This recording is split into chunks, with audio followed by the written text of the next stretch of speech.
اعوذ باللہ من الشیطان الرجیم بسم اللہ الرحمن الرحیم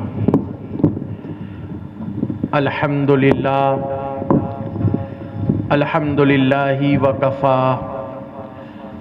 وسلام علی عبادہ الذین اصطفى وسلام علی نبی المصطفى وعلى آلہ انقى واتقى اما بعد فاعوذ باللہ من الشیطان الرجیم بسم اللہ الرحمن الرحیم قال اللہ تعالی فی القرآن المجید فرقان الحمید اعوذ باللہ من الشیطان الرجیم بسم اللہ الرحمن الرحیم لقد جاءکم رسول من انفسکم عزیز علیہ ما عنتم حریص علیکم بالمؤمنین رؤوف رحیم وقال فی المقام الآخر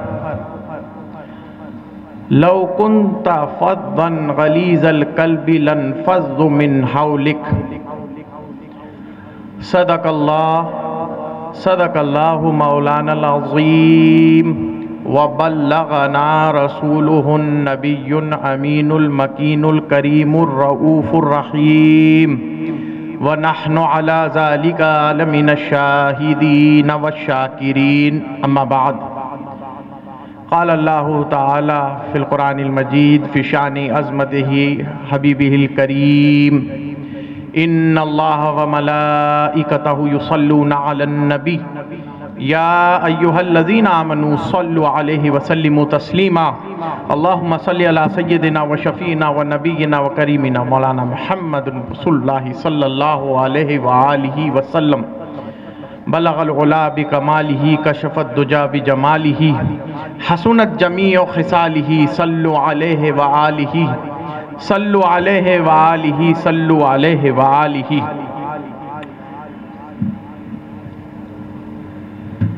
ہو نہ یہ پھول تو بلبل کا ترنم بھی نہ ہو نہ یہ پھول تو بلبل کا ترنم بھی نہ ہو چمن دہر میں کلیوں کا تبسم بھی نہ ہو چمن دہر میں کلیوں کا تبسم بھی نہ ہو یہ نہ ساکی ہو تو پھر میں بھی نہ ہو خم بھی نہ ہو یہ نہ ساکی ہو تو پھر میں بھی نہ ہو خم بھی نہ ہو بزم توحید بھی دنیا میں نہ ہو تم بھی نہ ہو بزم توحید بھی دنیا میں نہ ہو تم بھی نہ ہو خیمہ افلاک کا ایستادہ اسی نام سے ہے خیمہ افلاک کا ایستادہ اسی نام سے ہے نبض ہستی تپش آمدہ اسی نام سے ہے اور دشت میں دامن کوہسار میں میدان میں ہے دشت میں دامن کوہسار میں میدان میں ہے بحر میں موج کی آغوش میں طوفان میں ہے بحر میں موج کی آغوش میں طوفان میں ہے اور چین کے شہر میں مراکش کے بیاباں میں ہے چین کے شہر میں مراکش کے بیاباں میں ہے اور چشم اقوام یہ نظارہ اب تک دیکھے چشم اقوام یہ نظارہ اب تک دیکھے رفعت شان رفعنا لکا ذکرک دیکھے رفعت شان رفعنا لکا ذکرک دیکھے اور قوت عشق سے ہر پست کو بالا کر دے قوت عشق سے ہر پست کو بالا کر دے دہر میں اسم محمد سے اجالا کر دے دہر میں اسم محمد سے اجالا کر دے اپنی ملت پر قیاس اقوام مغرب سے نہ کر اپنی ملت کو قیاس اقوام مغرب سے نہ کر خاص ہے ترکیب میں قوم رسول ہاشمی خاص ہے ترکیب میں قوم رسول ہاشمی ان کی جمعیت کا ہے ملک و نسب پر انحصار مغرب کا جمعیت کا ہے ملک و نسب پر انحصار قوت مذہب سے ہے مستحکم جمعیت تیری قوت مذہب سے ہے مستحکم جمعیت تیری، جو کرنی ہے جہاں گیری محمد کی غلامی کر، جو کرنی ہے جہاں گیری محمد کی غلامی کر، عرب کا تاج سر پر رکھ خدا بندے عجم ہو جا، عرب کا تاج سر پہ رکھ خدا بندے عجم ہو جا، کی محمد سے وفا تو نے تو ہم تیرے ہیں، کی محمد سے وفا تو نے تو ہم تیرے ہیں، یہ جہاں چیز کیا ہے لوح و قلم تیرے ہیں، یہ جہاں چیز کیا ہے لوح و قلم تیرے ہیں، اور بازو تیرا توحید کی قوت سے قوی ہے، بازو تیرا توحید کی قوت سے قوی ہے، اسلام تیرا دین ہے اور تو مصطفی ہے، اسلام تیرا دین ہے اور تو مصطفی ہے۔ اور میں یہاں شرکاء حضرات میں بالخصوص بانیان مجلس میلاد مصطفیٰ صلی اللہ علیہ وآلہ وسلم اور جملہ حاضرین و حاضرات، سامعین و سامعات، اور بالخصوص جملہ علماء و مشائخ حضرات، آپ سب کو السلام علیکم ورحمۃ اللہ وبرکاتہ۔ جشن آمد تاجدار انبیاء والمرسلین، شہنشاہ دو سرا، سید الاولین والآخرین، انیس الغرباء، مونیس الفقراء، احمد مجتبی محمد مصطفیٰ صلی اللہ علیہ وآلہ وسلم، آپ سب کو بہت بہت مبارک۔ شہر حیدرآباد سے بحمد اللہ تعالی یہ میری مادر علمی ہے، اور اس شہر کے انتخاب میں یہ اپنی خصوصیت نہیں سمجھتا کہ یہ شہر میرے لیے مادر علمی کیوں ہوا، بلکہ خواجہ خواجگاں ہند الولی عطا رسول حضرت غریب نواز رضی اللہ تعالیٰ عنہ کا ہی اشارہ تھا کہ حیدرآباد جا کر تعلیم حاصل کی جائے۔ یہ وہ شہر ہے کہ جو علم و ادب کا گہوارہ ہے، اور اللہ تعالیٰ نے اس سرزمین کو اپنے نبی کریم صلی اللہ علیہ وسلم کے قدموں کے صدقے طفیل بڑی نعمتوں و سرفرازیوں سے نوازا ہے۔ اور آج آپ لوگوں کے درمیان یہ پہلی مرتبہ مجھے موقع حاصل ہوا ہے کہ میں سرکار دو عالم صلی اللہ علیہ وسلم کی شان و عظمت و سیرت کے حوالے سے آپ کے سامنے چند پیش کروں، سیرت کے حوالے سے چند نکاتی باتیں پیش کروں۔ ناظرین و سامعین حضرات اور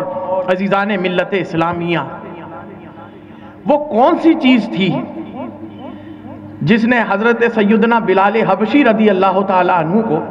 آپ نے فرمایا بھی، خانہ کعبہ کی چھت پر اذان دینے پر معتمد فرمایا۔ اذان دینے کے لیے نبی کریم صلی اللہ علیہ وآلہ وسلم نے خانہ کعبہ پر حضرت بلال حبشی کو اس کی چھت پر چڑھایا، اور ان لوگوں کے درمیان جس کی وہ غلامی کی زنجیروں میں تھے، جن کے غلامی کے توق ان کے گلوں میں بندھے ہوئے تھے، آج انہی کے سامنے لا الہ الا اللہ محمد الرسول اللہ کی صدا بلند کر رہے ہیں۔ وہ کون سی سیرت تھی، وہ کون سی تابانی تھی، وہ کون سا معجزہ تھا جس نے حضرت سلمان فارسی کو یہودیوں کے غلامی سے نبی کریم صلی اللہ علیہ وسلم کے منا اہل البیت میں شامل کر دیا۔ حضرت سلمان فارسی منا اہل البیت میں شامل ہوئے، یہ ہماری اہل بیت سے ہیں رضی اللہ تعالی عنہ۔ اور یہ وہ کون سے بلال حبشی تھے کہ جنہیں حضرت عمر فاروق رضی اللہ تعالی عنہ، جن کے جلال سے، جن کی ہیبت سے کیسر و کسرا لرزہ بر اندام تھے، وہ بھی انہیں سیدی سیدی کہتے تھے۔ یہ کچھ اور نہیں، یہ کوئی کرشمہ نہیں، کوئی یکا یک اٹھنے والا انقلاب نہیں، یہ اسم محمدی صلی اللہ علیہ وآلہ وسلم تھا، یہ سیرت رسول صلی اللہ علیہ وآلہ وسلم تھی، جس نے یہ سب مغلوبین کو، مستضعفین کو، اور ان سب غلامان کو ایک اعزاز بخشا درمیان کفار مکہ۔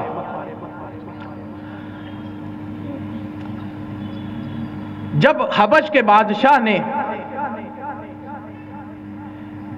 ابو سفیان اور عمرو بن عاص قریش کی طرف سے، کفار قریش کی طرف سے حبش کے بادشاہ کے پاس جاتے ہیں، اور ادھر سے حضرت جعفر طیار جعفر بن ابو طالب رضی اللہ تعالی عنہما حضرت بادشاہ حبش کے پاس جاتے ہیں حضور نبی کریم صلی اللہ علیہ وآلہ وسلم کا وفد لے کر۔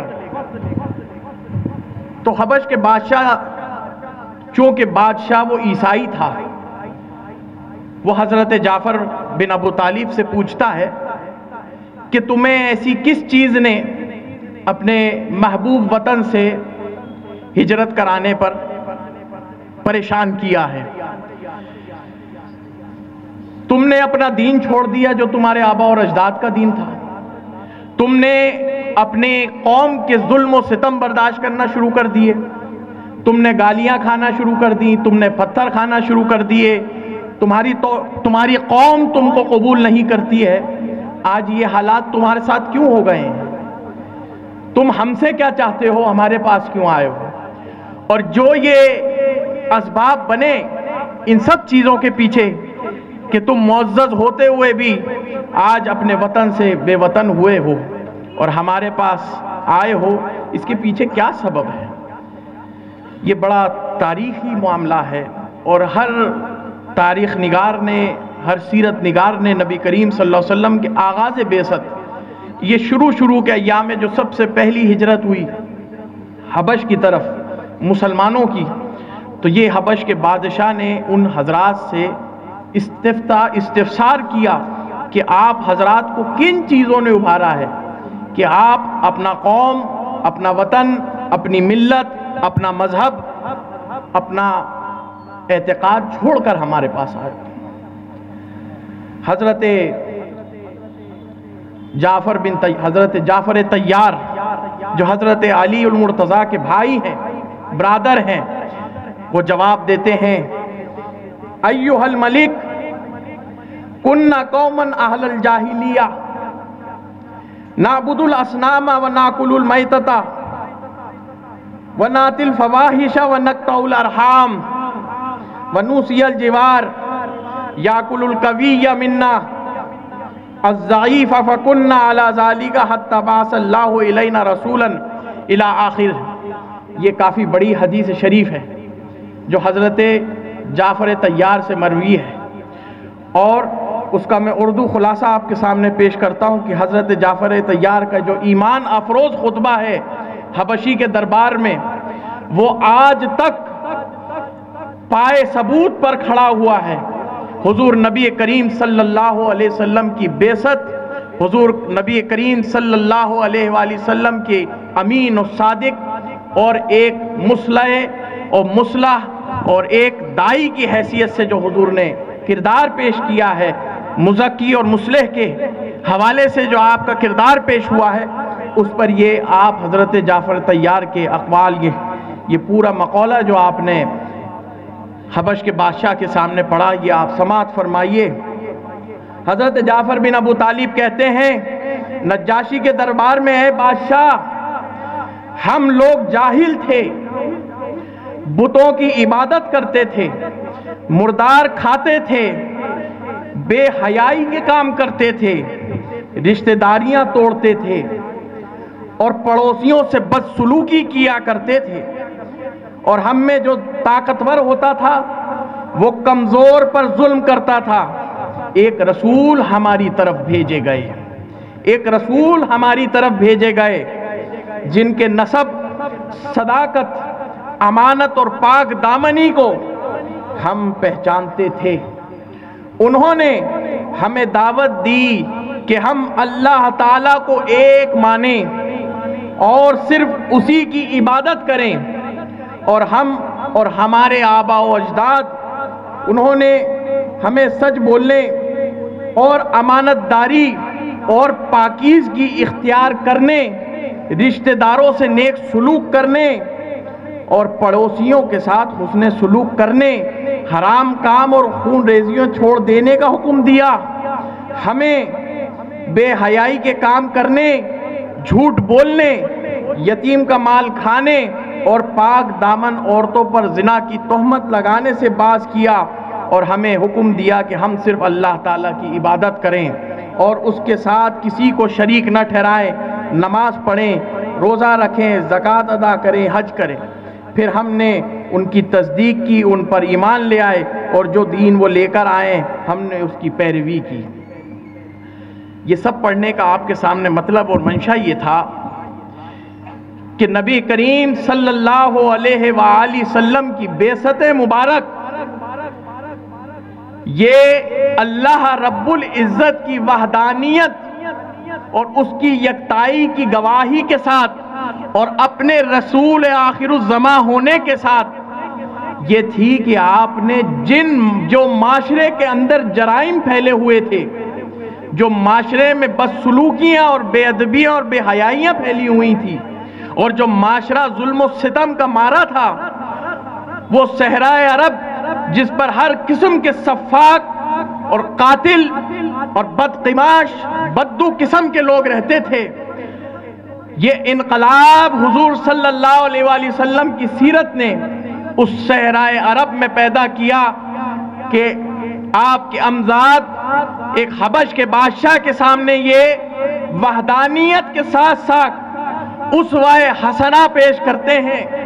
کہ یہ اسوہ حسنہ ہے کہ جس کی بنیاد پر ہم نے اپنے دین کو چھوڑنا پسند کیا، ہم نے اپنے آبا و اجداد کو چھوڑنا پسند کیا، ہم نے اپنے قوم و ملت کو چھوڑنا پسند کیا۔ محمد کی پیروی پسند آئی، اس وجہ سے پسند آئی کہ جو معاشرے میں بس سلوکیاں تھی وہ محمد کے دین نے ختم کر دی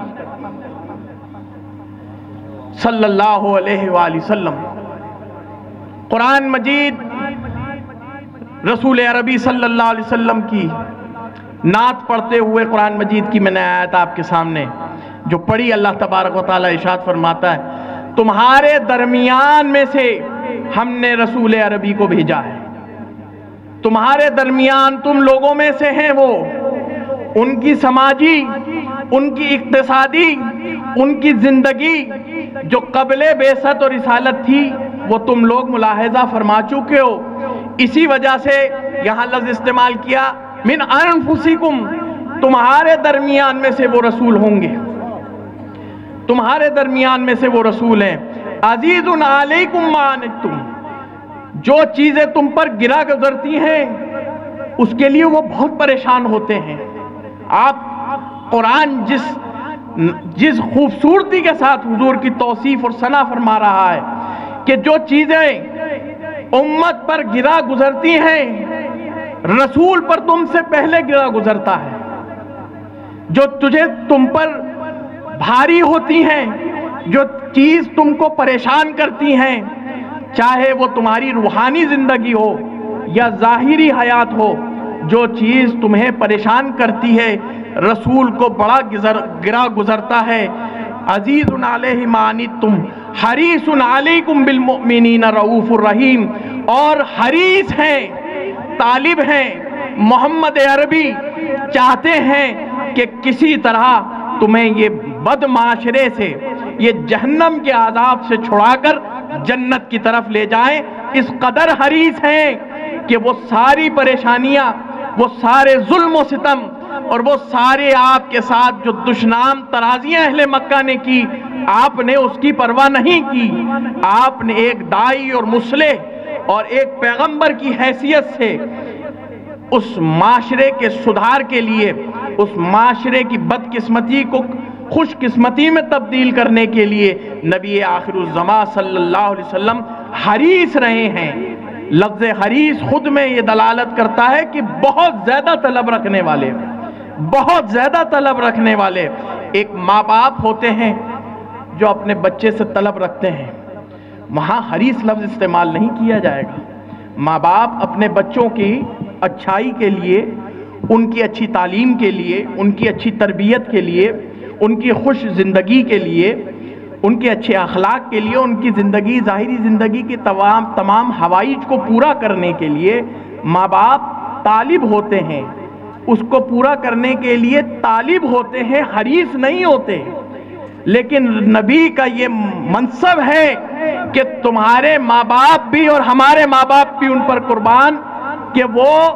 ماں باپ تو طالب ٹھہرے بچوں کے لیے، لیکن امت کے لیے رسول کریم صلی اللہ علیہ وسلم حریص ہیں. حریص وہ چاہتے ہیں کہ تمہارے درمیان سے فسق و فجور، کفر و شرک، بدقماشی، یہ سب دور ہو جائے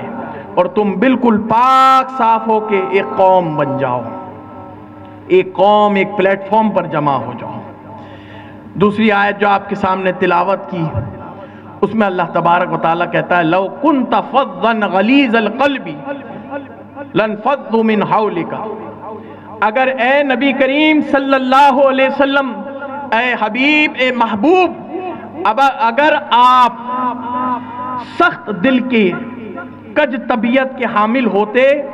تو رب تعالیٰ یہ جو لوگ، یہ جو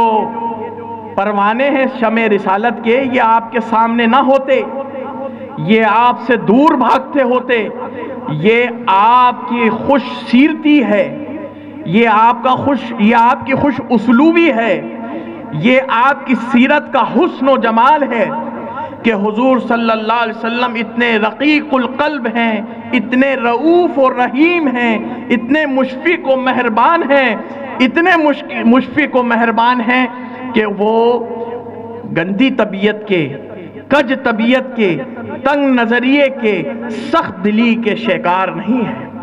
آج پوری امت مسلمہ سب سے زیادہ اگر ان کے اندر کوئی چیز، ایک صفت جو پورے عالم میں ان کے اندر پائی جاتی ہے خصوصیت کے ساتھ، وہ ہے بد اخلاقی اور تنگ نظری. بد اخلاقی اور تنگ نظری. اور قرآن مجید نبی کریم صلی اللہ علیہ وسلم کا وسیع النظر ہونا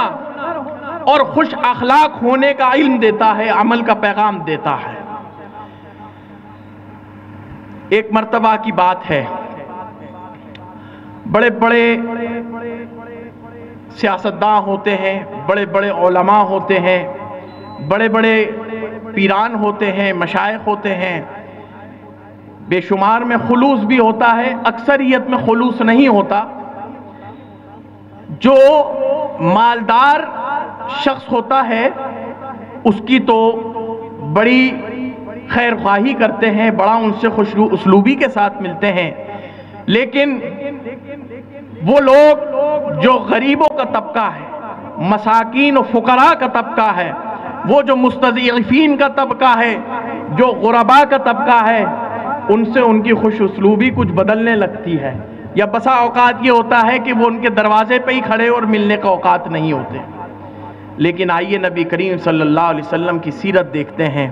ایک صحابی ہیں اہل صفہ کے، جن کا نام حضرت عبداللہ ہے، اور یہ زمانے جہالت میں ان کا نام عبد العزہ ہوا کرتا تھا، اور ان کو ابو البجدین بھی کہتے ہیں. ابو البجدین، اس لقب کی بھی میں اس کنیت کے حوالے سے بھی آپ کو بتاؤں گا کہ کیوں وہ کنیت رکھی گئی. جب یہ کافی وقت سے جب نبی کریم صلی اللہ علیہ وسلم ہجرت کر کے مدینہ منورہ تشریف لائے تو یہ کافی اپنے آبا و اجداد سے سنتے تھے کہ نبی کریم صلی اللہ علیہ وسلم آئے ہیں، ان کے بعثت ہوئی ہے، وہ رسول عربی ہیں، وہ رسول آخر الزماں ہیں، ان پہ وحی نازل ہوتی ہے. تو ان کا دل متاثر ہوتا تھا نبی کریم صلی اللہ علیہ وسلم سے ملنے کے لیے. تو وہ ان کے والد بچپنے میں گزر گئے. یہ اہل صفہ کے غریب فقیر صحابی ہیں. اہل صفہ میں جتنے صحابہ تھے وہ سب غریب و فقیر و مساکین میں تھے. ان کا دل ہوا اپنے چاچا سے، پھر ان کی کفالت ان کے چاچا نے کی. ان کے والد کا انتقال ہو گیا، صرف ان کی والدہ ماجدہ موجود تھیں. جب بڑے ہوئے تو چاچا سے کہا آج میں رخصت چاہتا ہوں، آج مجھے محمد صلی اللہ علیہ وسلم کا دیدار دیکھ کرنا ہے. چاچا نے کہا اسی شرط پر جا سکتے ہو کہ تم ہمارے سے تمام رشتہ داریاں ختم کر دو. یہ جو کپڑا زیب تن ہے یہ بھی ہم نے خرید کے پہنایا، اسے بھی لوٹا دو. یہ جو تم نے مال جمع کیا ہے یہ بھی ہمارا، اسے بھی ہمیں لوٹا دو۔ یہ تاریخ گواہ ہے اس بات کی، مسند احمد کی حدیث ہے اور دیگر کتب حدیث میں روایت منقول ہے کہ آپ برہنہ طور پر اپنی والدہ ماجدہ کے پاس پہنچتے ہیں اور کہتے ہیں چچا نے سب کچھ چھین لیا، سب کچھ لے لیا، جو کچھ مال و متاع تھا، جو کچھ کپڑے تھے وہ سب کچھ لے لیا ہے۔ والدہ سے کہا کوئی چادری ہو تو عطا کر دیجیے، رسول پاک کی بارگاہ میں جانا ہے، میں ایسے برہنہ تو نہیں جا سکتا۔ بڑا ایمان افروز واقعہ ہے۔ وہ ایک کمبل ہوتا ہے جس کو بجد کہتے ہیں عربی میں، وہ کمبل جو تھوڑا موٹا ہوتا ہے، اس کو آپ کو عطا کر دیا آپ کی والدہ نے۔ آپ نے اس کے دو حصے کیے، ایک سینے پر رکھا، ایک اوپر کے بدن پر ڈالا اور ایک نیچے سطر بنا لیا۔ نبی کریم صلی اللہ علیہ وسلم کی بارگاہ میں حاضر ہونے سے پہلے مسجد نبوی میں کھڑے ہیں، خاموش ایک گوشے کو اختیار کیے اور صرف آنا اور جانا دیکھتے ہیں محبوب رب العالمین کا، صرف آنے اور جانے پہ نظر رکھتے ہیں۔ یہ ہوش نہیں کہ میں کچھ کہہ دوں، کہ میرے اندر تاب ہو کہ میں آپ کے لیے ہی یہ سب فنا کر کے آیا ہوں، یہ زندگی حاصل کرنے کے لیے جو آپ نے دیگر کو عطا کی ہے۔ مگر خود نبی کریم صلی اللہ علیہ وسلم کی نظر آتا، آپ کی نظر پڑتی ہے، وہ نگاہ ناز کو دیکھتے ہی شرم سے نیچے ہو جاتے ہیں،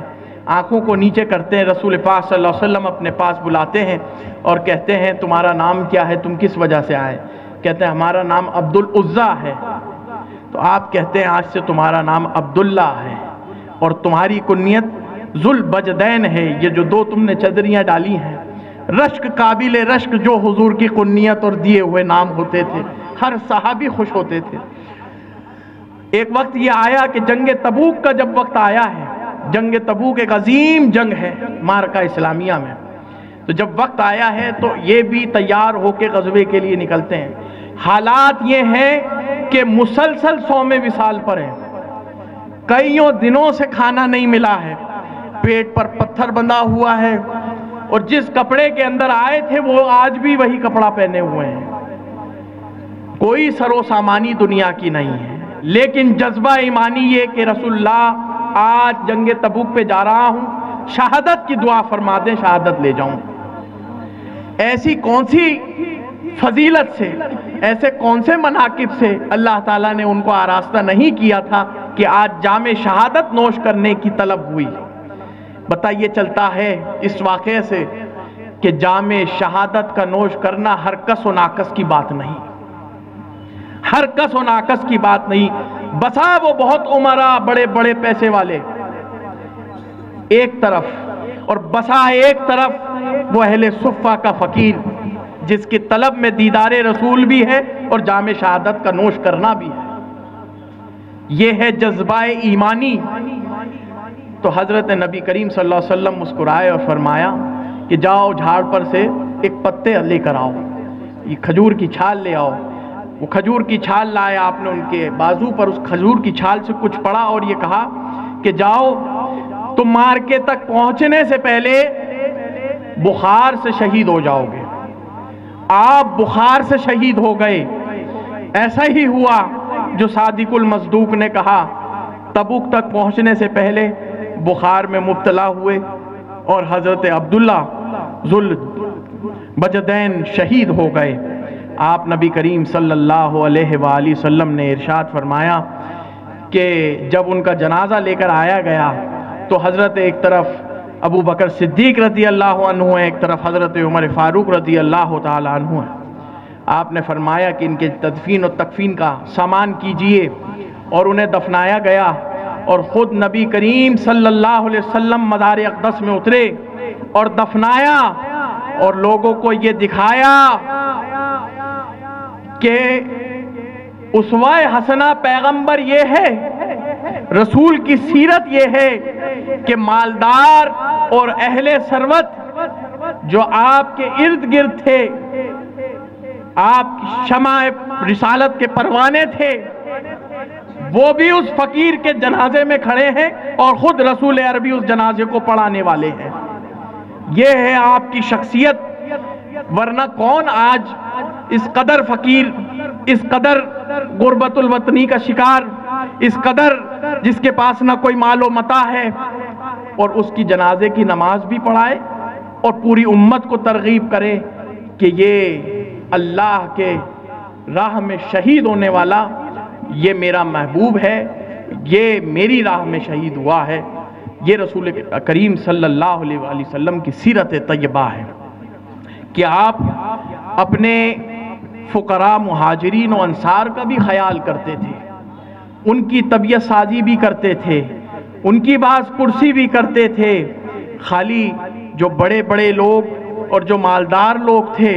انہی کی طرف ذوق التفات نہیں کرتے تھے، آپ ہر ایک کی رہنمائی فرماتے تھے۔ ایک واقعہ بڑا مشہور ہے کہ جب حضور نبی کریم صلی اللہ علیہ وآلہ وسلم نے ہجرت کی ہے تو یہ عزیزان ملت اسلامی ہے، دیکھنے لائق بات ہے کہ جملہ انبیاء و مرسلین آئے، سب کے اندر ایک صفات خاص رہی، بشیر بھی ہوتے تھے، جنت کی خوشنودی سنانے والے بھی، اور نذیر بھی ہوتے تھے، جہنم کا ڈر سنانے والے بھی، مزکی بھی ہوتے تھے، مصلح بھی ہوتے تھے، مفسر بھی ہوتے تھے، مدرس بھی ہوتے تھے، اور اپنے معاشرے کی اصلاح کرنے والے پیغمبر اور رسول بھی ہوتے تھے۔ ہم نے حضرت عیسیٰ علیہ السلام کو روح اللہ کی شکل میں دیکھا قرآن میں، ہم نے حضرت موسیٰ علیہ السلام کو کلیم اللہ کی شکل میں دیکھا قرآن میں، ہم نے حضرت ابراہیم کو خلیل اللہ کی شکل میں دیکھا قرآن میں، ہم نے حضرت اسماعیل کو ذبیح اللہ کی شکل میں دیکھا، ہم نے حضرت آدم علیہ السلام کو صفی اللہ کی شکل میں دیکھا۔ کم و بیش 1,24,000 پیغمبران مرسلین آئے، حضرت یونس بھی ہوئے، یعقوب بھی ہوئے، یوسف بھی ہوئے، یحییٰ بھی ہوئے، ادریس بھی ہوئے، سلیمان بھی ہوئے، داؤد بھی ہوئے علیہم السلام۔ الغرض ان جملہ انبیاء و مرسلین میں یہ غور طلب بات آپ کے سامنے ایک فکرہ پیش کر رہا ہوں، ان جملہ انبیاء و مرسلین میں جتنے معجزات اللہ تعالیٰ نے ان کی امت کی رہنمائی کے لیے انہیں عطا فرمائے تھے وہ ان کی ذات مبارکہ میں کل کی حیثیت رکھتے تھے۔ یہ جتنے انبیاء مرسلین آئے، چاہے حضرت موسیٰ لے لیں، چاہے حضرت عیسیٰ لے لیں، داؤد لے لیں، سلیمان، جن کے معجزات قرآن میں رقم ہوئے وہ ان کی ذات میں کل کی حیثیت رکھتے تھے، لیکن نبی آخر الزماں تاجدار انبیاء والمرسلین احمد مجتبیٰ محمد مصطفیٰ صلی اللہ علیہ وآلہ وسلم کی ذات بابرکت میں یہ سارے معجزے سارے مرسلین کے ایک ساتھ جزو کی حیثیت رکھتے تھے، یہ جزوی حیثیت رکھتے تھے سارے انبیاء و مرسلین کی۔ معجزے ہمارے نبی کریم صلی اللہ علیہ وسلم کی بارگاہ میں، اور سب سے بڑا کارنامہ جو کسی نبی کو اللہ نے عطا نہیں کیا، قرآن شاہد ہے، احادیث شاہد ہیں، کسی نبی کو یہ بڑا معجزہ عطا نہیں ہوا کہ ہر نبی اپنے قوم کے لیے بھیجا گیا، اس معاشرے کی اصلاح کے لیے بھیجا گیا۔ وہ ایک محدود طبقے تک تھے، وہ ایک محدود قوم تک تھے، وہ ایک محدود ریاستوں تک تھے، وہ ایک محدود نسل و بو تک تھے، لیکن نبی کریم صلی اللہ علیہ وسلم کو وہ شریعت، وہ دین، وہ قرآن آپ پر نازل کیا گیا جو رہتی دنیا تک سارے ماضی کے ادیان کو تو منسوخ کرتا ہے، لیکن سارے ادیان پر یہ دین غلبہ بھی رکھے گا، اور اس دین کے ماننے والے جو امتی ہوں گے وہ بھی غالب آئیں گے۔ یہ رسول کریم صلی اللہ علیہ وسلم کی یہ حیثیت کسی نبی کو عطا نہیں کی گئی۔ وہ دو حیثیتیں، ایک یہ کہ آپ کی شریعت ماضی کی ساری شریعتوں کو منسوخ کرے گی، اور دوسرا یہ کہ آنے والے قیامت تک آپ کا قرآن اور آپ کی امت ساری امتوں پر غالب آگی، اور آپ کا پیغام سارے ادیان پر غلبہ کھائے گا۔ یہ ہے رسول کریم صلی اللہ علیہ وآلہ وسلم کا معجزہ، جو سب سے بڑا معجزہ آپ کو عطا فرمایا۔ تو چاہیے تھا کہ اتنا بڑا معجزہ جب اللہ تبارک و تعالی اتنا بڑا معجزہ عطا فرما رہا ہے کہ تمام ادیان کو منسوخ کر دے، ماضی کے تمام ادیان منسوخ، تمام شریعتیں منسوخ، اور آپ کا دین ہی غالب دین ہے، اور آپ کی امت ہی غالب امت ہے ساری امتوں پر، ساری قوموں پر، ساری ملتوں پر یہ رہنما قوم ثابت ہوگی، اور یہ نہیں کہ یہ اس کے بعد کوئی قوم آگی وہ انہیں منسوخ کر جائے گی، نہیں، روز قیامت تک اقتدار نبی کریم صلی اللہ علیہ وسلم کے جوڑوں کے صدقے امت محمدی کو عطا فرما دیا۔ یہ ہے حضور علیہ السلام کا معجزہ، یہ ہے سب سے بڑا معجزہ کہ آپ کی شریعت ہر دین پر بھاری، آپ کی امت ہر امتوں ملتوں پر بھاری۔ ہم نبی کریم صلی اللہ علیہ وآلہ وسلم کی سیرت کے احوال آپ لوگوں کے سامنے پیش کر رہے ہیں۔ ہمارے معاشرے میں سب سے بڑی جو پریشانی اور وبال کا باعث ہے اس زمانے میں، بڑی خوش بختی کے ساتھ، اور یہ بڑی خوش بختی کی بات ہے کہ جن لوگوں کو جشن عید میلاد النبی صلی اللہ علیہ وسلم منانے کا موقع ملے وہ اس پر مسرت ہوں، وہ خوش ہوں، مسرت کریں، لیکن کیا ہم پیغام مصطفیٰ صلی اللہ علیہ وسلم سے بھی وابستہ ہیں؟ وہ وابستگی کس طرح قائم ہو سکتی ہے؟ تمام تقاریر اس زمانے میں یا تو معجزات پر منحصر ہے،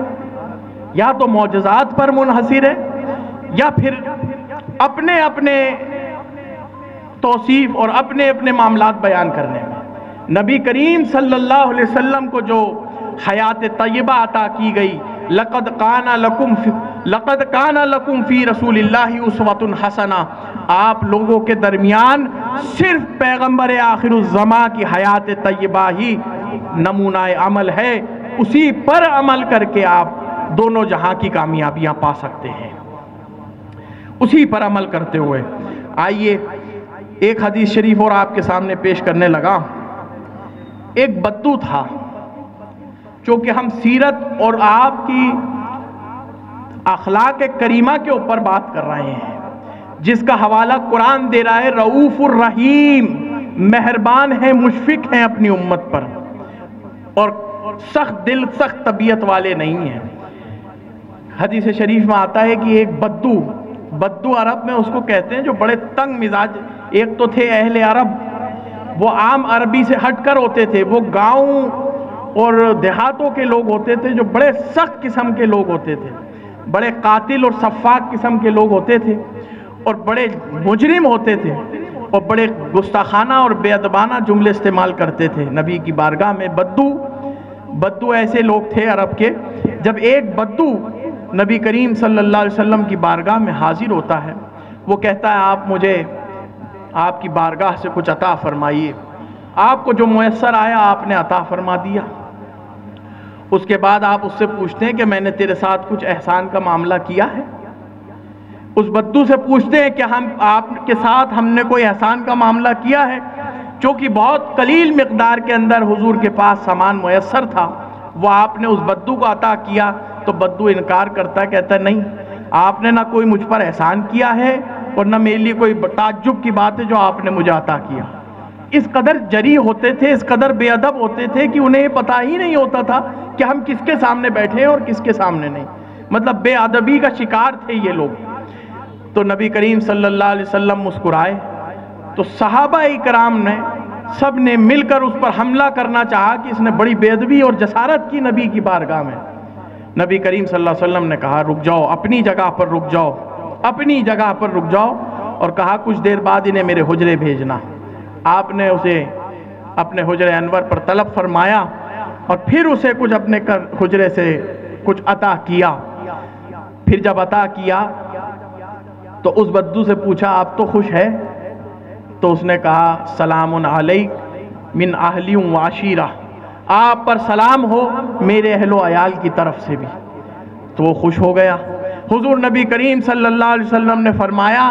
اب میرے جو صحابہ کی طبیعت ہے تمہاری اس کج طبیعت سے بگڑی ہوئی ہے، اس بے ادبی سے بگڑی ہوئی ہے، باہر جا کے حجرے میں ان سے بھی یہی کہہ دو کہ نبی نے جو مجھ کو عطا کیا ہے میں نے ان پر سلام علیک من اہلی و عشیرہ کہہ دیا ہے۔ وہ باہر گیا، اسی طرح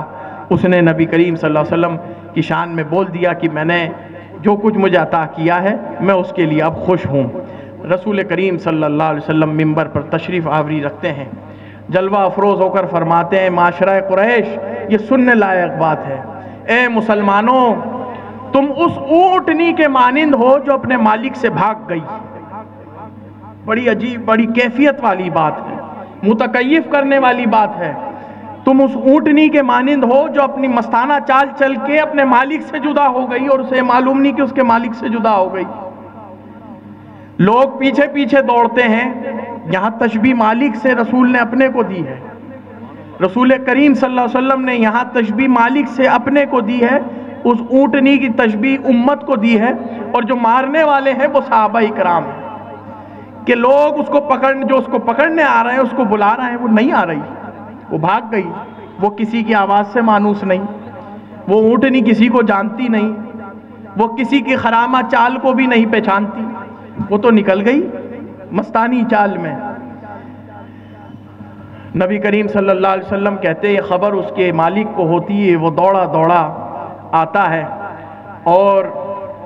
ایک کملی کے اندر اپنی چادر لے کر آتا ہے، ہری چادر، وہ جو چادر اس کو لبھاتی ہے ہرن کو، وہ اس کو دکھاتا ہے، وہ کہتا ہے آجا ادھر آجا، تال ادھر آجا میں تیرا مالک آ گیا ہوں۔ وہ فوراً خرامہ چال میں اس کے پاس آ جاتی ہے۔ رسول پاک صلی اللہ علیہ وسلم کہتے ہیں دیکھ رہے ہو یہ ہے وہ بدو جسے تم مارنے بھاگے تھے، اور یہ ہوں میں جو اسے بلا رہا ہوں، اس کا مالک ہے۔ اگر تم اسے بغیر کسی جرم کے مار دیتے تو تم سب جہنمی ہوتے، یہ جنتی ہو جاتا۔ اللہ اکبر، تم سب جہنمی ہو جاتے، میں نے تم کو سب کو جہنم کی آگ سے روک لیا ہے۔ کس قدر رؤوف الرحیم ہے نبی کریم صلی اللہ علیہ وسلم کی طبیعت کہ آپ اتنے کج طبیعت بدو کو بھی کس طرح اپنے پاس اور کس طرح کی مثال دے کر امت رسول کو سمجھا رہے ہیں کہ جب میری بات آئے، جب میرے معاملے پر بات اٹھنے لگے تو میری سیرت کا معائنہ کرنا کہ میری سیرت کس طرف دعوت دے رہی ہے۔ بے شک ناموس رسالت صلی اللہ علیہ وسلم فدا یا امی و ابی یا رسول اللہ صلی اللہ علیہ وسلم، یہ ہمیں بے باک بناتی ہے، جسارت دلاتی ہے، ہمیں ذوق شہادت عطا کرتی ہے، ہمیں ایمان کا جذبہ اور ایثار اور استقامت اور استقلال دلاتی ہے، اللہ رب العزت کی وحدانیت کی گواہی دلاتی ہے، مگر ساتھ ہی ساتھ آپ کے حوالے سے بے ادب ہونے سے بھی روکتی ہے، آپ کے حوالے سے یہ دکھاتی ہے کہ کوئی ایسا شخص جس کی نیت میں میرے لیے یہ ارادت نہ ہو کہ وہ میری گستاخی کرنا چاہتا ہے، اس کو زبردستی نہیں پریشان کرو گے۔ یہ تمام علماء حضرات اور تمام خطبہ حضرات کے لیے بات ضروری، اور ہماری امت مسلمہ صلی اللہ علیہ وسلم کے لیے کہ جب نبی کریم صلی اللہ علیہ وسلم کا یہ اسوہ ہے کہ نبی کریم صلی اللہ علیہ وآلہ وسلم کس قدر احتیاط، کس طرح اپنے منہج کو امت مسلمہ تک پیش کرتے ہیں، یہ ہمیں چاہیے کہ ہم نبی کی جب بات ہو تو بہت ملحوظ خاطر رکھیں، جب دین پر کوئی معاملہ پیش آئے تو اسے کس اسوہ کے ساتھ ہمیں اپنوں اور غیروں تک پیش کرنا ہے۔ یہ نبی کریم صلی اللہ علیہ وسلم کی ذات طیبہ پیش کرتی ہے۔ پھر اس کے بعد ایک واقعہ اور آپ لوگوں کو سماعت کرتے چلوں، آپ لوگوں کی سماعت کے نظر کروں۔ نبی کریم صلی اللہ علیہ وآلہ وسلم جب جنگ احد کے بعد آپ کو دندان شکستہ ہوئے اور آپ کے چہرے پر خون لگا ہوا تھا تو نبی کریم صلی اللہ علیہ وسلم بہت کرب و تکلیف میں تھے، تمام صحابہ تکلیف میں تھے۔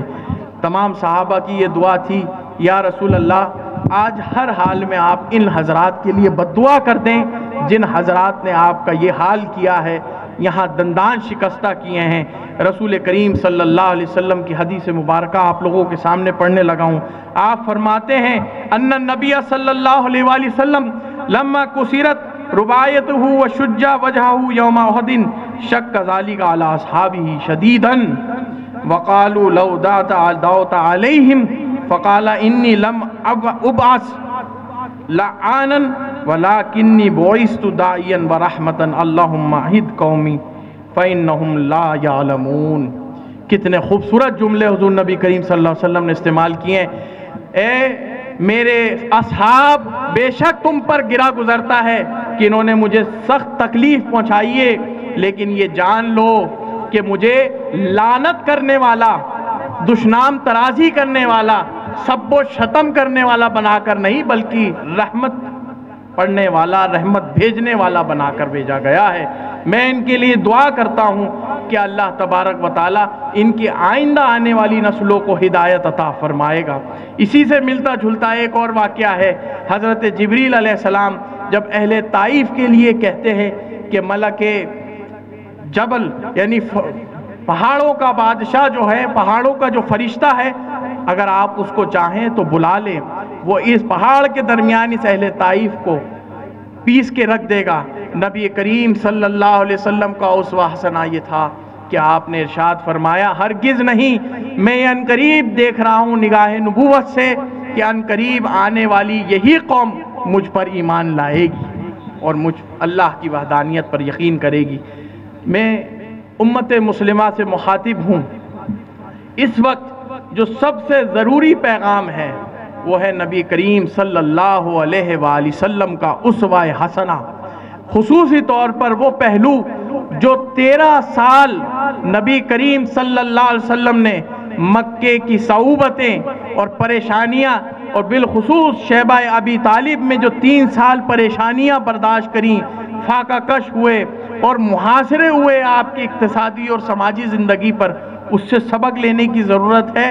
ہمیں یہ جاننے کی ضرورت ہے کہ بغیر اپنے نفوس کو سرکار کی بارگاہ میں فدا کیے ہم مومن نہیں بن سکتے. سرکار کی بارگاہ میں اپنے نفوس، اپنے جانوں کی قربانی، اپنی جان، مال، عزت، آبرو، اپنی اولاد کی قربانی جب تک پیش نہیں کریں گے، یہ صحابہ کو جو منزلتیں حاصل ہوئی، یہ جو قوموں کو منزلتیں حاصل ہوئی مسلمان میں، یہ سب نبی کریم صلی اللہ علیہ وسلم سے عشق سے لبریز یہ پیمانے تھے جو حضور کی عشق میں تڑپ رہے تھے، دل دھڑک رہے تھے. بس میں یہی اپنی بات ختم کرتے ہوئے آخر میں یہ اقبال کے اشعار آپ سب کے سامنے پیش کرتا ہوں کہ شیرازہ ہوا ملت مرحوم کا ابتر، اب تو ہی بتا تیرا مسلمان کدھر جائے. شیرازہ ہوا ملت مرحوم کا ابتر، اب تو ہی بتا تیرا مسلمان کدھر جائے. پوشیدہ جو ہے مجھ میں طوفان وہ کدھر جائے. وہ چشم آشوب نہیں بحر عرب میں، وہ چشم آشوب نہیں بحر عرب میں، پوشیدہ جو ہے مجھ میں طوفان وہ کدھر جائے. اب تو ہی فاش کر اس راز کو اے روئے محمد، اب تو ہی فاش کر اس راز کو اے روئے محمد. آیات الہی کا نگہباں کدھر جائے، آیات الہی کا نگہباں کدھر جائے. اقول قولی ھذا واستغفر اللہ، والسلام علیکم ورحمۃ اللہ وبرکاتہ.